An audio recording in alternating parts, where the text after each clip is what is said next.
반갑습니다. 그 해가 뜨면은 참 날이 따뜻할 날씨인데 요즘은 해보기가 참 힘든 것 같습니다. 그래서 그렇게 그 추운 날씨가 아닌 듯한데 해가 없어서 굉장히 춥게 느껴지네요.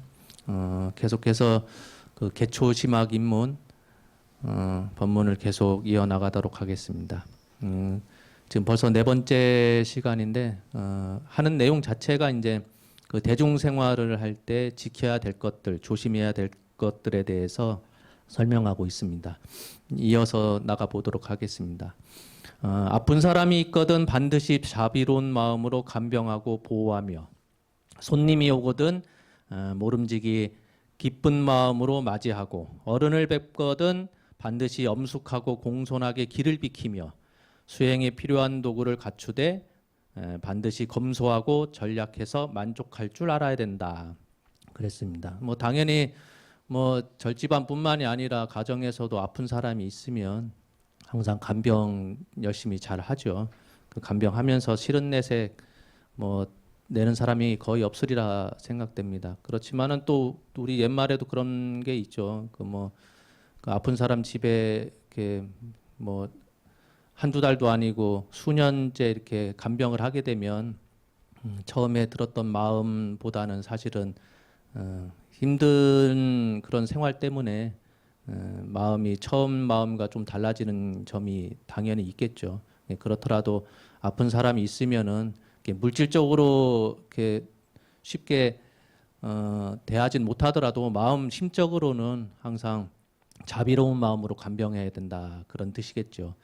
손님이 오면은 기쁜 마음으로 이렇게 맞이해야 된다 그랬습니다. 그러니까 절집안에서의 손님이라는 게 뭐 일반 제가제들 찾아오는 것도 있지만은 객스님들 이렇게 오시면은 싫어하는 내색 말고선 잘 받아줘야 된다는 그런 뜻이에요.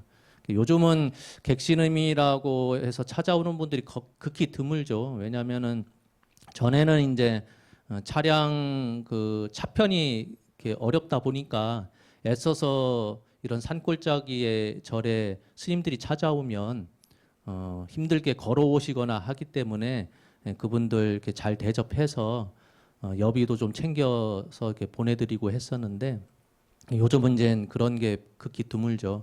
그 제 경험상 사실은 그 객스님이라고 하는 분들에 대해서 여비 주는 거를 옛날에는 그렇게 해야 된다라고 뭐 생각이 들었는데 요즘은 그럴 필요 없다라고 생각이 들어요. 왜냐하면 보면은 영탑사에 누가 찾아온다 그러면 걸어올 분들이 아무도 없죠. 그렇다고 또 버스 타고 오는 스님이 있을라나요? 다들 뭐 개인 승용차 허름하더라도 개인 승용차를 갖고 오시는데 그분들이 뭐 여비 받으려고 이 사찰에 왔겠습니까? 여비 달라고 하면 그것도 이상한 거죠. 제 일례로 웃긴 일이 있었는데 옛날에 2000년도인가 2001년도인가 2000년도 때 제가 은사스님을 모시고서 홍성의 용봉사라는 절에서 같이 기거한 적이 있었어요. 그래서 그때는 이제 강당 다닐 때였는데 산철에 방학을 한 달 정도 줘요. 그러면은 용봉사에 내려와서 은사스님 모시면서 지내곤 했었는데 모시고 지내는 거지 제가 그 사찰의 재정을 관리하는 게 아니지 않습니까? 그러면은 객스님 찾아오면 난감한 게 나도 갖고 있는 게 없는데 그분들은 이제 이게 왔는데 그 여비라도 좀 달라고 뗐으면은 안 줄 수가 없잖아요. 그러면은 제 개인 돈으로 줘야 되고 그랬죠. 그래서 줘놓고선 또 은사 스님한테 누구 와서 줬으니까 달라고 할 수도 없잖아요.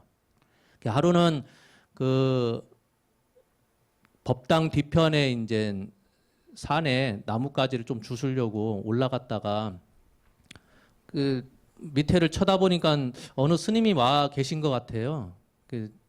그래서 또 속으로는 객스님 한 분 오셨는데 얼굴 보면은 또 객비 달라고 하니까 산으로 도망갔어요. 산길로 간 것도 아니고 산길 없는 언덕배기 길로 막 산으로 올라갔다가 한 30분 지나서 내려오면 가깝지 하고선 한 3, 40분 산에서 이렇게 헤매다가 내려왔는데 그대로 있는 거예요. 그래서 어쩔 수 없이 이제 인사를 드리려고 내려갔는데 알고 봤더니 제 강당 다니던 도반이더라고요. 도반이 와가지고 반갑게 맞이해 줬는데 그 도반이 묻는 게 아니 스님은 나를 보더니 왜 산으로 도망가? 그때도 제가 그 눈이 안 좋아서 안경 끼고 있어서 멀리서 사람들을 이제 잘 구분 못 하니까 스님 한 명 있다고 아이 객스님이 왔다고 투덜투덜거리면서 모면하려고 산으로 도망갔었는데 그 도반은 이제 오해를 한 거죠. 아, 왜 나를 보고선 산으로 왜 도망갔다가 30분 만에 내려오냐고. 그 옛날에도 어른 스님들께서 하신 말씀이 부처님 당시에도 그랬더라 하더라고요. 객스님이 오면 그 사찰에서 3일 동안 재워주는 게 관례였어요. 3일간은 잘 이렇게 대접해서 지낼 수 있도록 하고 3일이 되면 그 객스님도 3일 이상 머물러서는 안 된다 그랬어요. 지금이야 뭐 일주일이 있든 뭐 더 있든 밥 한 끼 같이 먹는 거는 그렇게 어렵지 않겠지만은 전에는 그렇게 군 식구 하나 넣는 게 굉장히 힘든 일이죠. 그래서 같이 도량 안에서 같이 살면서 지내면은 소임이라도 줘서 소임이 이제 역할 분담이거든요. 역할 분담을 줘서 본인이 할 수 있는 일거리를 이렇게 잘 하면 같이 살고 그랬었는데 요즘은 이제 방사도 부족하고 하다 보니까 뭐 한 달씩 뭐 더 이상 같이 지내자고 이렇게 오시는 분들을 쉽게 받아들이기가 힘들죠. 가끔 이제 영탑사는 이제 약사도량이다 보니까 몸이 이제 좀 치료차 병원에서 수술도 하고 다 했는데 이제 좀 요양차 또 기도 좀 할 겸 이렇게 그 방사를 여쭤보시는 분들이 있는데 하루 이틀 기도하시는 거는 가능하겠으나 며칠씩 이렇게 방사를 줄 수 없는 입장이다 보니까 그런 문의는 가끔 오긴 하지만은 그렇게 받아들일 수가 없죠. 그 전에는 이제 요 옆에 서산에 보면 부석사라고 있죠. 부석사의 제 사숙이었던 주경 스님이 이제 거의 폐허가 된 사찰에 들어가서 지금의 부석사를 읽어놓으신 분이에요. 그러니까 옛날 부석사 모습을 알고 있던 분들은 지금 부석사랑 전혀 다른 모습을 기억하고 있죠. 그러니까 그때 당시만 해도 벌써 20년 전 가까이 됐는데 그때 주경 스님이 들어갈 때만 해도 거의 폐허가 되다시피 한 사찰이었어요. 그래서 그분이 들어가셔서 지금까지 이렇게 읽어 오셨는데 지금은 그 상자인 원우 스님이 들어가 있죠, 주지로. 근데 그때 당시에 참 의아했던 게 그 부석사에 거사분들이 많이 있었어요. 근데 보면은 뭐 안 좋은 일이 있어서 기도차 왔다가 눌러 앉으신 분, 뭐 힘든 일 겪고 나서 이렇게 절에서 기도하겠다고 오셨던 분들이 그 사찰에서 기거하시면서 전리를 많이 도와주셨죠. 근데 그게 참 좋은 모습이긴 한데 그 폐단이 뭐가 있냐면은 어떤 분들은 제 경험상 그런 분들도 있었거든요. 아 그냥 새끼 밥만 먹여줘도 저 기도하면서 좀 지냈으면 좋겠습니다. 그렇게 오셨다가 몇 달간 지내면서 본인 나름대로는 봉사라고 해서 스님 도와가지고 이 일도 하고 저 일도 하고 했지 않겠습니까? 근데 나중에 가서는 고용노동부에다가 신고하시는 분들이 계셨어요. 절에서 4, 5개월 지나는데 나 일도 했는데 절에서 그 월급도 안 줬다. 일만 시키고 그렇게 고소하는 분들이 간혹 가다가 계셔가지고 쉽게 뭐 기도하겠다 오시는 분들을 받아들이기가 참 힘들어요. 중국 예를 들면 지금도 중국 사찰에서는 한 달이고 6개월이고 1년이고 그 제가 신자들이 이제 절에서 지내고자 하시는 분들이 있을 거 아닙니까? 그분들을 다 받아줍니다. 받아주는 대신에 지켜야 할 게 딱 두 가지가 있어요. 스님들이 참석하는 예불에는 똑같이 참석해야 돼요. 그러니까 공양할 때도 빠지지 말고 같이 참석을 해야 돼요. 그러니까 스님들 생활과 똑같이 스님들이 일어날 때 같이 일어나야 되고 같이 잘 때 밥 먹을 때 똑같은 시간에 맞춰서 행동을 해야 되고 또 한 가지는 뭐냐면은 각자 역할 분담을 해줍니다. 뭐 한 달이고 두 달이고 1년이고 지낼 분들이 있으면 지내는 동안에 당신이 해야 될 역할은 이겁니다. 뭐 화장실 청소가 됐든 도량 청소가 됐든 법당 청소가 됐든 뭐 아니면은 다른 관광객들 오면 안내가 됐든 그런 역할을 부여를 해요. 소임을 부여를 해서 그거를 꼭 해야 됩니다. 거기는 뭐 그렇게 소임 했다고 해서 고용노동부에 신고했다가는 공상당해서 잡아갈지 몰라서 신고 안 하는지 모르겠으나 중국에서는 그렇게 해요. 그래서 어느 그 사찰 자체가 중국은 원체 크다 보니까 방사도 많겠죠. 가면은 자기 역할만 이렇게 하면 그렇게 그 절에서 지내는 것이 그렇게 어렵지는 않죠. 근데 이제 한국 사찰 같은 경우는 저 영탑사도 보면은 도량은 넓고 건물은 많은 듯하지만 실제로 그 사람들이 기거할 수 있는 그런 공간이 부족하다 보니까 쉽게 받아들이기가 힘들죠. 그래서 뭐 우스운 얘기를 잠깐 했지만은 객스님이 오면 얼굴 찌푸리지 말고 기쁜 마음으로 받아줘야 된다. 그런 문화가 있었는데 요즘은 이제 저도 사찰 구경하는 거 참 좋아하는데 어느 사찰에 쉽게 들어가서 차 한 잔 달라고 얘기 못 하는 게 오해받을까 봐. 객스님 취급받으면서 여비 타려고 사찰 여러 군데 돌아다니는 거지 스님 그런 취급받을까 봐 뭐 절 구경은 살짝 해도 누구 만나서 차 한 잔 주십시오라는 얘기를 쉽게 하질 못하는 거죠. 수행에 필요한 도구를 갖추되 항상 검약하고 전략할 줄을 알아야 된다. 그러니까 뭐 다 그렇죠. 어떤 집안이든지 간에 물건 낭비하는 거 굉장히 안 좋은 버릇이죠. 실제로 그 선방 스님들 뭐 저도 옛날에는 그랬지만은 스님들이 뭐 살만한 게 뭐가 있겠어요. 돈만 조금만 모았다고 하면은 바꾸는 게 휴대폰 바꾸는 거.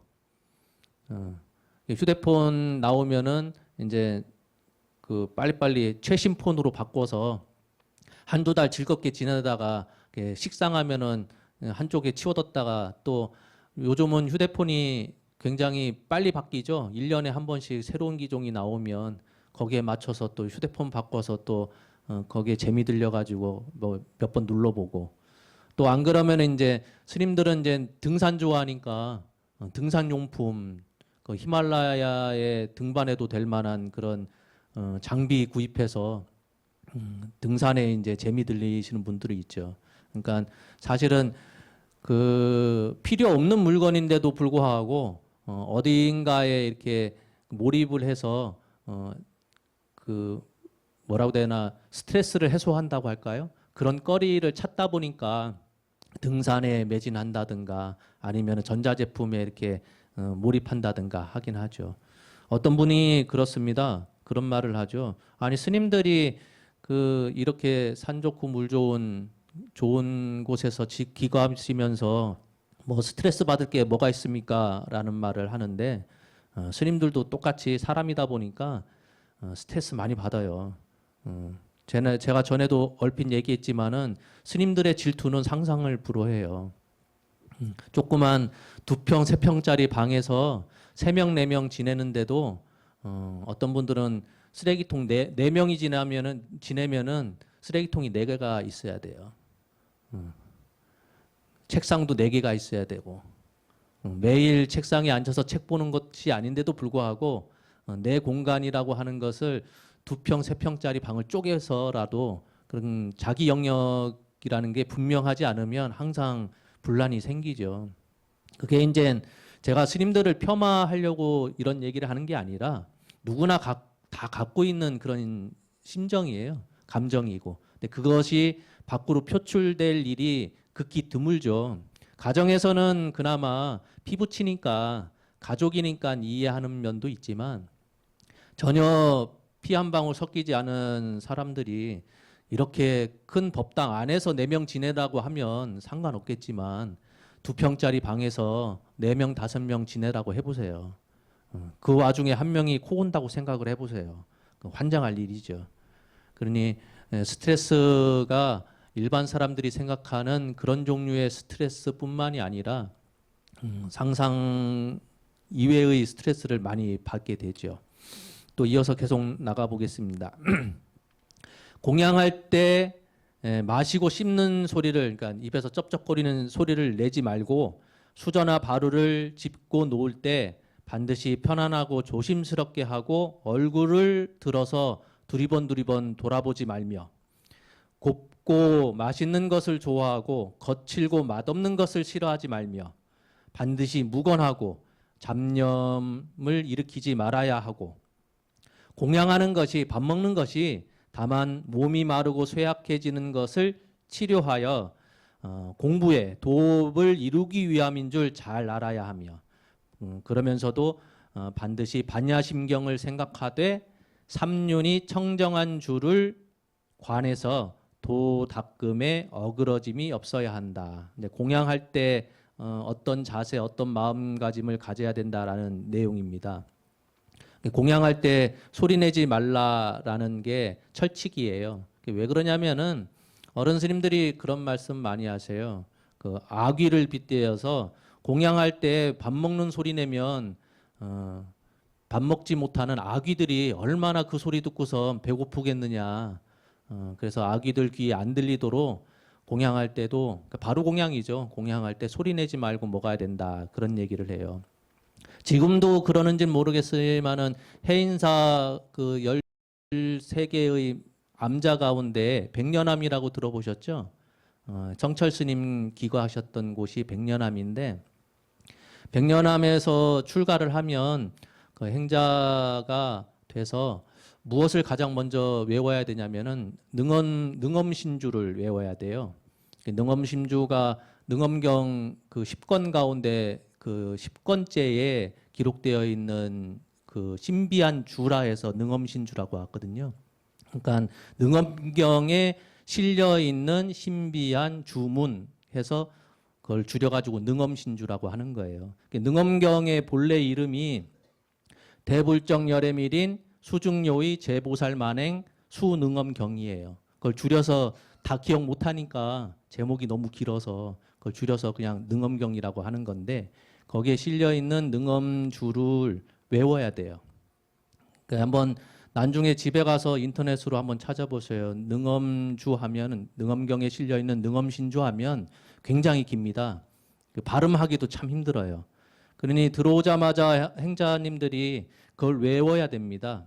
외우지 않으면 어떤 벌칙을 주느냐, 다 외울 때까지 바로 공양할 때 남들은 플라스틱이나 이렇게 나무로 된 목바루를 주는데 다 외우지 못하면은 그 철바루를 줘요. 얇은 양은 그릇이죠. 수저 살짝만 대도 딸그랑딸그랑 소리 나는. 그러니까 여러 명 대중들 공양하고 있는데 혼자서 조심한다고 하지만은 수저 살짝 부딪히면 짱그랑짱그랑 소리 나고, 그러면 모든 스님들의 주목을 다 받을 수밖에 없죠. 얼마나 난처하겠어요. 그러니까 능엄신주 다 외울 때까지는 그 철바루를 벗어나질 못하는 경우죠. 그래서 그거를 다 외워야 그 다음에 이제 뿔바루라고 해서 플라스틱 바루를 준다든가 목바루를 준다든가 그래요. 백년암 특징이 그 뭐죠? 영가 시식을 하면 저희처럼 전통 방식의 관음 시식이나 상용영반이나 그런 걸 하질 않고 항상 능엄신주를 해요. 그래서 특징이 저 백년암 가면은 능엄신주 그렇게 되어 있죠. 바로 공양하면은 사실은 준비하고 공양 다 끝날 때까지 근 1시간 가까이 걸립니다. 그러니 공양을 할 때 소리 내지 않기 위해서 천천히 꼭꼭 씹어 먹어야 되지 않겠어요? 1시간, 공양 시간이 1시간이다 그러면은 생각하기에 충분히 꼭꼭 씹어서 여유롭게 밥 먹을 수 있겠거니 생각이 들겠죠? 네, 실제로 밥 먹는 시간은 5분입니다. 5분 안에 다 먹어치워야 돼요. 그러니 연세 드신 분들은 얼마나 힘들겠어요. 해인사 강당에서는 그 바로 공양을 할 때 항상 죽비로서 신호를 줘요. 죽비를 3타를 쳐서 합장반배하면 바로 공양 행익을 시작하는데, 밥 두고 국 두고 찬 뜰 때마다 신호를 줘요. 밥통 들고선 이게 순서대로 밥을 떠주세요라고 죽비를 한타 칩니다. 그러면 가만히 앉아 있다가 행익을 담당한 스님이 입승 스님이 죽비 한번 딱 치면 밥 돌리란 뜻이구나. 그래서 밖으로 나가가지고 이렇게 정 가운데 밥통, 국통, 뭐 반찬은 이제 스님들 사이사이에 두고 그럼 나가서 그 공양통 들고선 공양을 이렇게 나눠드리죠. 그러면 다 나눠드리면 나 받았다고 해서 빨리 먹는 게 아니에요. 다른 사람들 다 받을 때까지 기다려야 돼요. 그러니까 내가 먼저 받았다고 해서 먼저 공양하는 게 아니라 받고 나서 가만히 있어야 됩니다. 다 공양을 돌릴 때까지. 돌릴 때까지 기다리다가 또 5분, 10분 지나가고 또 요이 땅 드시라고 또 죽비를 한타 쳐요. 추면은 그때부터 이제 공양을 시작하는 겁니다. 그러니까 아무 생각 없이 여유롭게 먹어야지 하고 천천히 먹었다가는 큰일 나요. 먹는 도중에 죽비를 2번 치면은 숭늉 돌리란 말이에요. 숭늉 돌리라고. 밥이 남았는데 숭늉을 돌리래. 그런 거 신경 전혀 안 써요. 우리 입승 스님께서는. 원래 보통 입승의 역할이 대중들께 돌아보다가 어른 스님들도 거진 드셨고 그냥 한두 명 빼놓고서는 다 드셨구나 싶어서 그때 돼서 이제 죽비를 치는데 그런 게 어디 있어요. 내가 다 먹었으면 치는 거지. 그러니 반찬이 남고 밥이 남는데도 숭늉 돌리라 하면 그냥 허겁지겁 그냥 막 먹어야 돼요. 그러니까 다들 소화불량 걸리고 하죠. 해인사에서 어른 스님들도 하도 강당에서 입승 스님이 죽비를 하도 빨리 치니까 어른 스님들이 배고파도 많이 못 드시는 거예요. 크게 많이 떠주면 다 덜어내요. 어차피 다 많이 받아봐야 제 시간에 다 못 먹으니까 어른 스님들도 포기한 거예요. 포기. 한 번은 그 해인사에 그 장경각이라고 있죠. 그 8만 4천 경판을 모셔놓은 장경각이라고 있습니다. 장경각에도 그걸 담당하는 그 스님이 계셔요. 그 장경각주라고 그래요. 우리는 장주 스님이라고 불렀거든요. 처음에는 장주가 저 법명인 줄 알았는데 법명이 아니라 장경각의 주인이다. 주인 역할을 하는 그 소임을 맡고 있어서 장경각주에서 장주 스님 그렇게 불렀는데 그분도 번납이 많으시고 연세도 많이 드셨는데 그러다 보니까 공양 시간을 못 쫓아오는 거예요. 죽비가 하도 빠르니까. 그래서 죽비 다 끝나고선 이제 밖으로 나갈 때 그 스님 딴으로는 좀 입승 스님한테 한마디 얘기를 좀 해야 되겠다 싶어서 강당에 입승이라고 해봐야 삼위 스님이거든요. 비구계를 아직 받지 못한. 장주 스님은 그때 당시만 해도 법납이 40년 가까이 된 그런 어른 스님이신데 그 스님이 곱게 합장을 하면서 입승 스님한테 입승 스님 자비를 베푸세요. 좀 천천히 좀 쳐주세요. 그러니까 입승 스님이 한다는 말이 따라오지 못할 것 같으면 다음부터 들어오지 마세요. 그렇게 냉정하게 얘기를 하더라고요. 그러니까 장주 스님이 또 한번 자비를 베푸세요 하면서 그 입승 스님한테 합장조도를 해요. 누가 보면은 그렇게 얘기할 게 아니라 당신 방으로 아니면 당신 처소로 불러가지고 홍군형을 내서 죽비 좀 천천히 치시라고 얘기하면 될 텐데 대중들 그렇게 많은 곳에서도 법납이 40년 넘은 그 어른 스님이 비국에도 받지 않은 스님한테 고개를 숙이면서 좀 죽비 좀 천천히 쳐주셨으면 고맙겠습니다라고 부탁을 하더라고요. 배우지 못한 우리들은 우리들이 권한을 행사한다라는 생각하에 내 맘대로 막 죽비를 치는 거고 배우신 공부되신 어른 스님들은 혼군형 내도 되는데도 불구하고 그렇게 해봐야 사람을 가르치는 것은 그렇게 혼군형 낸다고 될 일이 아니잖아요. 그러니 좋은 말로 이렇게 부탁을 했는데도 잘 안 되는 경우도 많죠. 공양하면은 뭐 반찬 나와봐야 많이 나와봐야 한 4종류. 그 중에 항상 배추김치는 꼭 들어갑니다. 아니면은 배추김치가 아니면은 단무지 그 왜 집어넣는지 아시죠? 그거 씻어가지고 바로 닦아야 되니까. 바로는 바로 공양 끝나면은 설거지 다시 안 해요. 먹는 동안에 다 자기 바로 자기가 닦아서 마셔서 깨끗하게 해야 되니까 그걸 닦을 만한 김치 쪼가리 하나 아니면 단무지 하나를 남겨둬야 돼요. 아무 생각 없이 반찬 다 먹으면 뭘로 닦아야 됩니까? 자기 손으로 닦아서 그거 마셔야 돼요. 그러니 아무 생각 없이 반찬 다 먹어놨다가는 자기 손으로 바로 닦아서 그 물 마실 수밖에 없죠. 그래서 바로 공양이 항상 힘듭니다. 그 맨날 그 절집안에서 요구하는 바가 항상 무소유를 얘기를 하죠. 법정 스님께서도 무소유에 대한 얘기를 많이 하고 했었는데 그거를 오인하시는 분들이 좀 계시더라고요. 무소유가 갖지 말라는 얘기가 아니거든요. 갖지 말라는 얘기가 아니라 또 스님들은 풍족하게 지내선 안 되고 항상 부족하게 지내야 된다 그런 뜻으로 받아들이는데 그게 아니라 부처님 본래의 가르침은 아끼지 말고 베풀라는 얘기예요. 무소유라는 뜻이 내가 부족하게 갖고 있으라는 얘기가 아니라 내가 갖고 있는 것을 필요로 하는 사람들한테 아끼지 말고 베풀라는 뜻이지. 스님들은 무소유인데 뭐 이렇게 그 신발도 좋은 거 신고 다니고 옷도 이렇게 근사한 거 입고 다닙니까? 라고 얘기해서는 안 되는 거예요. 물론 스님들뿐만이 아니라 일반 제가자들도 항상 무소유를 실천해야 되겠죠. 근데 그 실천의 본래 목적은 뭐라 그랬습니까? 내가 갖고 있는 거 아끼지 말고 필요로 하는 사람들한테 이렇게 잘 베풀라는 뜻이거든요. 그래서 여기 공양할 때도 항상 뭘 생각하느냐, 반야심경 생각해야 된다는 거예요. 바로 공양하는 동안에도 반야심경을 생각해야 된다. 반야심경의 본뜻이 뭡니까? 누구는 공하다라고 이렇게 얘기를 하는데 공하다는 게 딴 것이 아니라고 그랬죠.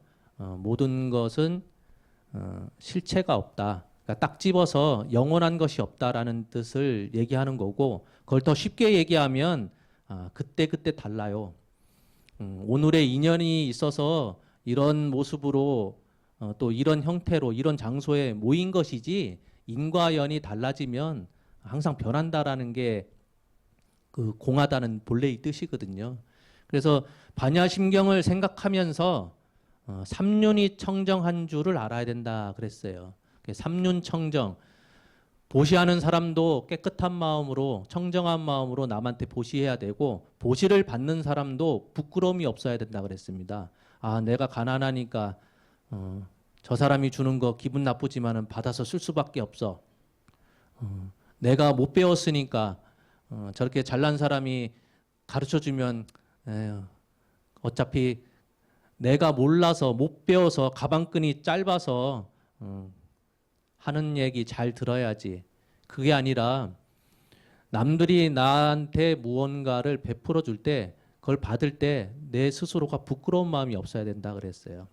받아서 잘 쓰면 되거든요. 내가 힘들 때 친구한테 도움받고 가족들한테 도움받아서 그때 내가 힘든 거를 잘 이겨나간 이후에 나한테 도움 줬던 사람한테 다시 베푸는 게 아니라 나한테 도움 줬던 사람한테 은혜 갚듯이 다시 돌려주는 것이 아니라 다른 사람들, 내 주위에 힘든 사람들이 있으면 그 사람들한테 돌려주는 거에 그게 참 보시거든요.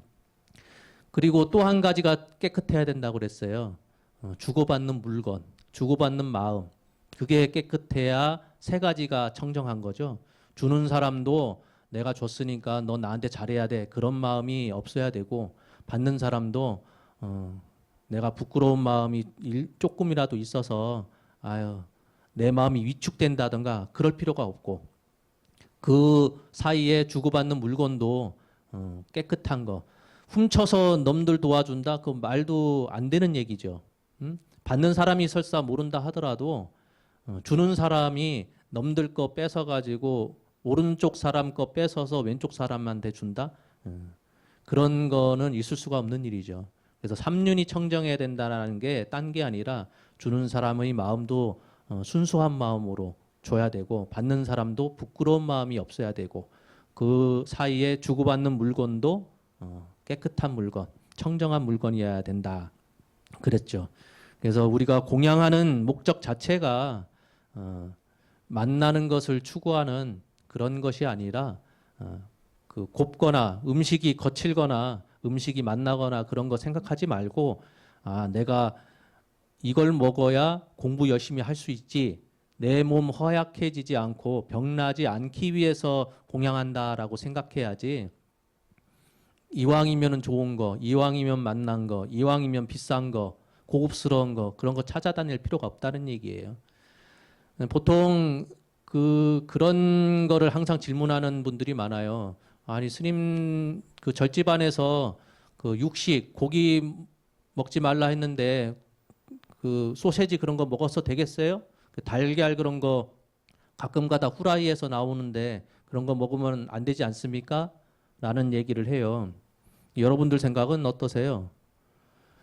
부처님 당시에도 그 부처님께서 그 보리수 나무 아래에서 7일간 7주간이죠. 7주간 이제 정진을 하시기 전에 고행을 6년 동안 하셨죠. 고행 6년 동안 하시다가 당신이 생각해 보니까 이게 할 짓이 아니거든. 몸을 고생시키고 혹사한다고 해서 공부가 더 잘 되는 게 결코 아닌 줄을 당신이 아시니까 기력을 회복해서 당신이 보리수 나무에서 이제 공부 마지막 용맹정진해야 되겠다라는 마음을 먹고선 그 우유죽을 드시죠. 그러니까 우유죽을 왜 드셨을 것 같아요? 그때 당시에 흔한 먹을거리라서 그 지역에 사람들이 낙농업 비슷한 그런 일을 했는가 봐요. 저 바닷가나 그런 데였으면 아마 그 생선죽이나 그런 걸 드셨을 텐데 그 지역에서는 그 소를 방목해서 키우는 그런 지역이다 보니까 가장 흔한 게 우유죠, 우유. 그래서 우유죽을 두신 거지 특별히 우유죽 자체에 어떤 큰 의미가 있어서 당신이 그걸 드셨기 때문에 공부 열심히 하셨다. 그게 아니라 아마 저 산골에 있었으면은 강원도에 있었으면은 감자를 드시지 않으셨을까? 저 아니면은 저 바닷가 가면 생선 어죽을 드시지 않았을까? 공양 자체는 항상 탁발이거든요. 탁발이다 보니까 그 지역에서 받는 대로 드시는 거예요. 누가 고기를 주면 고기를 먹을 수밖에 없고 생선을 주면 생선을 먹어야 되고 야채를 주면 야채를 먹을 수밖에 없는 거예요.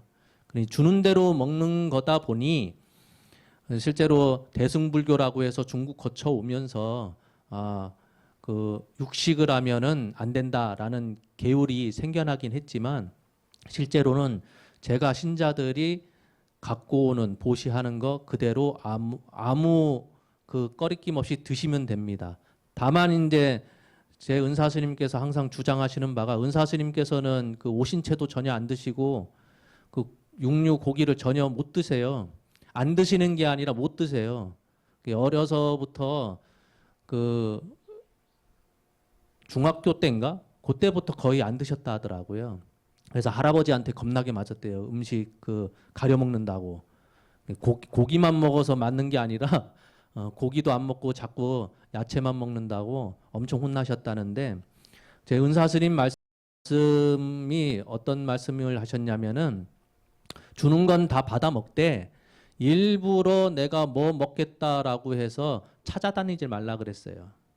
그게 육류뿐만이 아니라 그런 거 있죠. 요즘은 이제 유튜브나 인터넷에서 맛집 탐방, 어디 가면 칼국수 잘한다. 뭐 대전 가면은 무슨 뻘겋게 한 매운 칼국수, 그다음에 두부두루치기 뭐 그런 게 유명하대요. 전 대전에서 그 오랫동안 살았는데도 그게 유명한지를 잘 몰랐는데 지역마다 특색 있는 음식이 있죠. 그게 꼭 뭐 육류, 뭐 어류 그런 게 아니더라도 그 지역마다의 특색 있는 음식이 있어서 맛집 탐방하는 분들이 많은데 그런데 일부러 찾아다니지 말라는 거예요.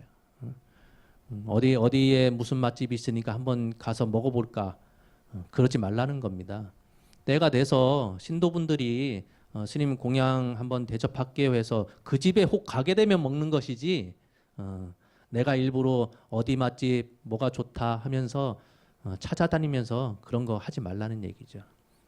그러니까 사실은 뭐 배고프면 뭐든지 다 맛나 보이지만은 우리가 맛집 찾아다니는 이유는 너무나 풍족해서 이제 먹는 거에 그 어려움이 없다 보니까 이왕 먹는 거 좋은 거, 이왕 먹는 거 남들이 한번 그 먹어보려고 이렇게 기대했던 것들 어떤 맛인가 싶어서 찾아다니는 것도 있겠죠.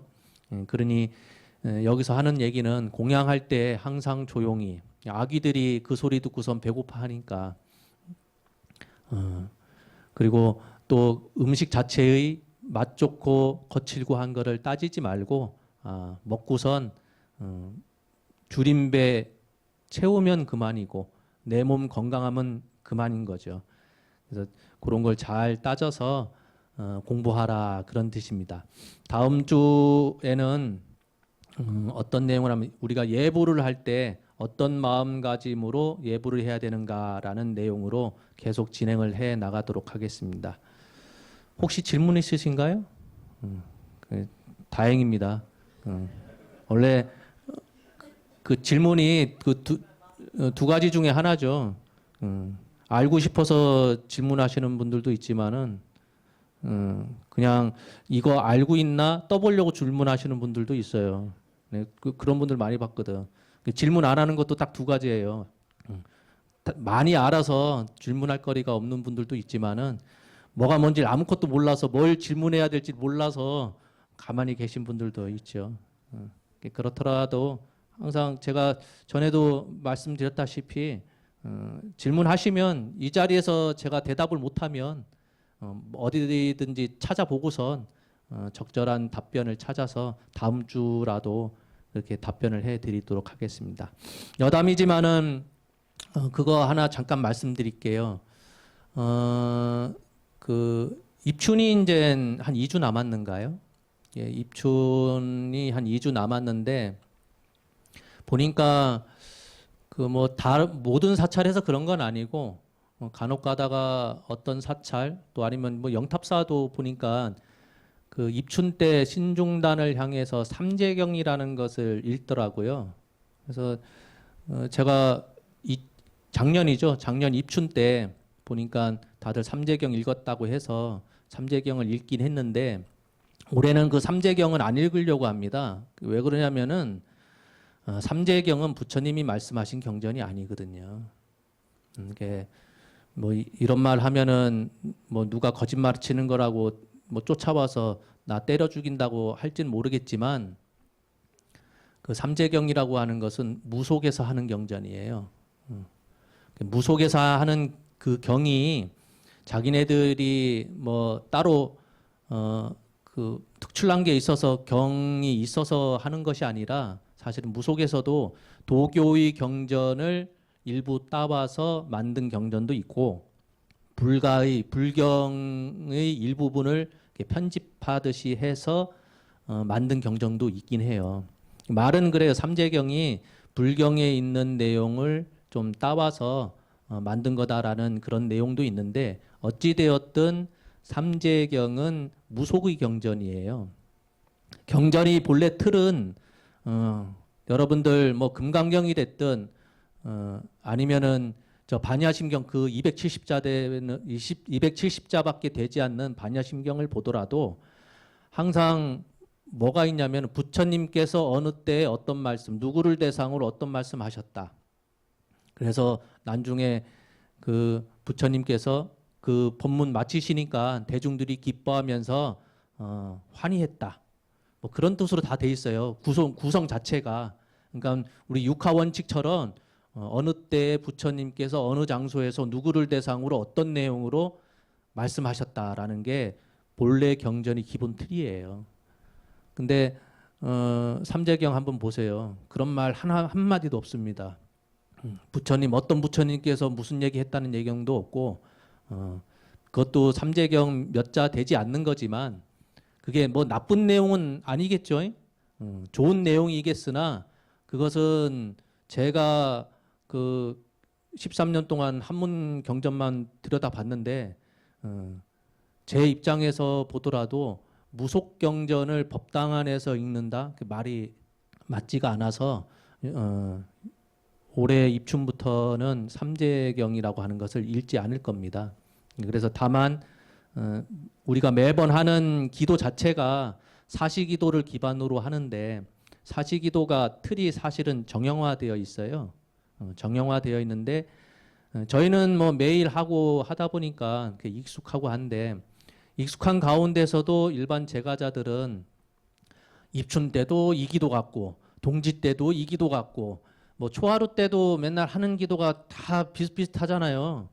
맨날 똑같은 거를 뭐 이날도 했다가 전날도 했다가 뭐 보름날도 했다가 백일기도 회향하는 날도 맨날 보면은 그 기도를 그대로 하면서 맨날 오늘은 회향이고 오늘은 입제고 뭐 그렇다니까 좀 의아하죠.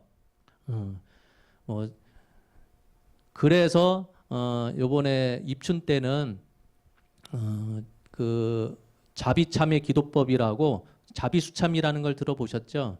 자비수참이 사실은 책 두께가 이렇게 두껍습니다. 그래서 그거를 다 할 수가 없어요. 다 할 수가 없고 제가 그 자비수참 보면서 필요한 내용을 좀 정리한 게 있습니다. 1시간 정도 분량으로 기본적으로 우리가 참여해야 될 부분을 큰 틀에서 제목 자체를 자비기도, 자비참의 기도법 해가지고 그거를 할까 생각 중이에요. 우리가 삼재라고 하는 것은 다들 아시지만은 화재, 수재, 풍재, 대삼재가 있고 소삼재라고 따로 있습니다. 질병, 뭐 그다음에 기근, 그다음에 전쟁. 그러니까 우리 그 사람들이 일상생활하면서 한평생에 겪을 만한 큰 재난. 그게 요즘 뭐 저 환경재난에서 그런 거. 그다음에 뭐 작년, 재작년까지만 해도 그 코로나 때문에 우리가 질병 때문에 고통 많이 받았죠. 그런 걸 그 소삼재라고 얘기해요. 또 지금 우리나라는 뭐 그 남북 관계 대치하고 있지만 그 와중에도 좀 편안한 편이죠. 다른 뭐 러시아, 우크라이나 보면 전쟁하고 있잖아요. 전쟁으로 인한 재난. 그래서 그걸 소삼재라고 합니다. 대삼재가 됐든 소삼재가 됐든 부처님께서 하시는 말씀은 내가 저지른 일에 대해서 참여하면 내가 받아야 될 고통, 내가 짊어져야 될 죄업을 다 소멸하게 된다 그랬어요. 그러니까 삼재를 왜 받겠습니까? 내가 그만큼 안 좋은 일, 못된 일을 했기 때문에 그런 경험을 하고 받지 말아야 될 고통을 받는 거기 때문에 그래서 참회 기도를 해서 입춘 때 그러니까 지방이라고 뭐 폄하하기는 그렇지만은 이런 그 도심지를 벗어난 곳에서는 농사 짓는 곳에서는 입춘을 한 해의 시작으로 이렇게 중요시 여기더라고요. 한 해 시작하면서 내가 그동안 잘못해왔던 거를 참회하고 입춘을 맞이하는 그 기도로서 참회 기도를 하는 것이 좋겠다 싶어서 자그마한 책자를 만들어서 기도할까 합니다. 그래서 혹 뭐 저기 영탑사 신도분들 가운데 왜 작년까지만 해도 삼재경 했는데 왜 삼재경 안 합니까? 라고 의아해 하시는 분들이 혹 있을지 모르겠는데 그때 가서 또 말씀드리겠지만은 오늘 영상으로 다시 한번 말씀드리는 바가 삼재경은 불경이 아니고 무속경전이기 때문에 법당 안에서는 그걸 읽는 것이 맞지 않다. 그게 제 생각이기 때문에 이번 입춘 때는 삼재경을 하지 않겠다라는 말씀을 다시 한번 드리겠습니다. 오늘 일요오페에 참석을 해주셔서 너무 감사합니다. 내려가셔서 공양 만나게 되시길 바랍니다. 감사합니다.